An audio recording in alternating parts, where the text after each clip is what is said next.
Bismillahirrahmanirrahim. Qul uhiya ilayya annahu istama'a nafarun minal jinni faqalu inna sami'na qur'anan 'ajaba yahdi ila ar-rushd fa'amanna bihi wa lan nusyrika bi rabbina ahada. Orang yang berahli maksiat, orang yang berlaku maksiat itu dilihat kemaslahatannya dalam dua sisi, kemaslahatan kita dan kemaslahatan dia. Kemaslahatan kita jika kita merasa bahwa dengan bergaul dengan dia akan mengurangi modal iman kita, maka tidak dibenarkan kita bergaul dengannya. Alasannya untuk menjaga modal. Di dalam sebuah perdagangan kita tidak akan mau merugi di dalam sebuah bisnis jika seandainya modal kita akan berkurang. Kita boleh berdagang jika seandainya impas. Boleh habis tenaga tapi modal jangan berkurang. Begitu juga di dalam masalah bergaul dengan ahli maksiat. Kalau kita rasa bahwa iman kita akan berkurang dengan bergaul dengannya, maka jangan bergaul dengannya. Kan tapi jika seandainya iman kita tidak berkurang, bahkan bertambah dengan bergaul dengannya, memberi motivasi untuk kita semangat menuntut ilmu dan berdakwah kepadanya, maka bergaul dengannya baik. Itu kemaslahatan kita. Kemaslahatan yang ahlul maksiat tersebut, jika seandainya bergaul kita dengannya memberikan manfaat untuknya, maka kita harus bergaul dengannya. Akan tetapi jika seandainya bergaul kita dengannya hanya menjadi barang olok-olokan kepadanya, maka bergaul kita tidak ada manfaatnya dan harus kita jauhi.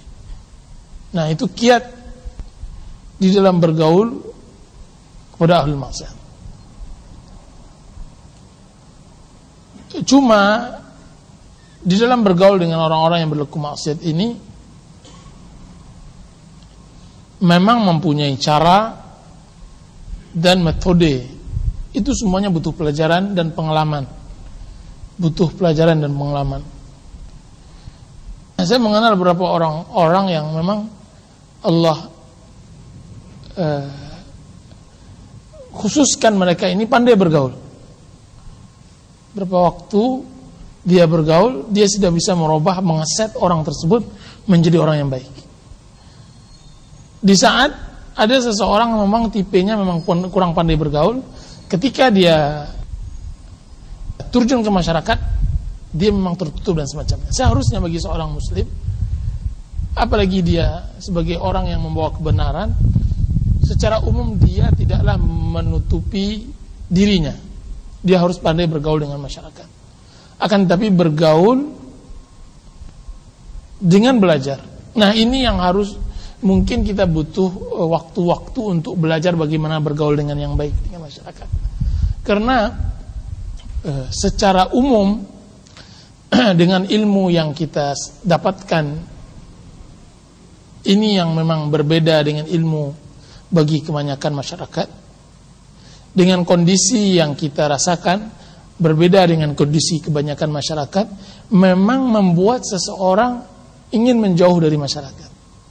Sehingga masyarakat mencap kita sebagai kelompok yang eksklusif. Akan tapi itu harus kita lawan dengan sabda Rasulullah SAW yang menyatakan, alladzi yukhalitun nas wa yasbir ala adahum khairun min alladzi la yukhalitun nas wa la yasbir ala adahum. Orang yang bergaul dengan manusia lebih baik dan sabar atas cacian mereka daripada orang yang tidak pandai bergaul dengan manusia dan tidak sabar dengan cacian mereka. Nah, zaman sekarang ini kita harus pandai bergaul dengan masyarakat. Seluruh para nabi, seluruh para rasul, mereka bergaul dengan masyarakat. Nah, butuh kita metode bagaimana bergaulnya para nabi, bagaimana bergaulnya para rasul dengan masyarakat mereka, sehingga kita bisa praktekkan. Kita ambil contohlah Rasulullah SAW. Dia ikut andil di dalam membangun Ka'bah. Bahkan dia ditunjuk sebagai ketua gotong royong ketika pembangunan tersebut. Di saat kita, di masyarakat kita, tidak. Ketika seseorang telah mengenal hidayah, dia menjadi orang yang terpencil. Rasulullah SAW ikut andil dalam musyawarah peperangan antara kaum Quraisy dengan yang lainnya di perangan Fijar. Dan Rasulullah SAW mengatakan, kalau seandainya mereka mengajak saya untuk mendamaikan peperangan tersebut, nih saya akan penuhi panggilan mereka. Dan Rasulullah SAW juga bergaul di pasar Ukaz dan yang lainnya. Dan itu sebenarnya dia mempunyai satu metode saja.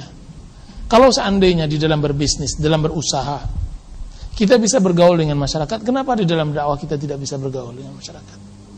Apa bedanya?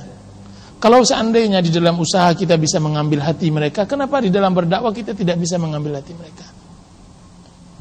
Nah, itu semua jelas harus kita memperbanyak membaca sejarah dan membaca biografi orang-orang muslihun, orang-orang yang bisa memperbaiki masyarakat di sepanjang zaman.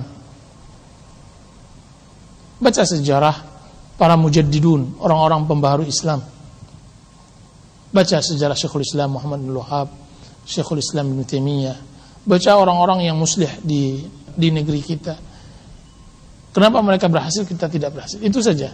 Sehingga lambat laun hal itu akan hilang. Hal yang dibilang oleh masyarakat eksklusif kiranya bukan. Bahwa kita orang yang pandai bergaul di masyarakat. Ya, wallahu ta'ala a'lam.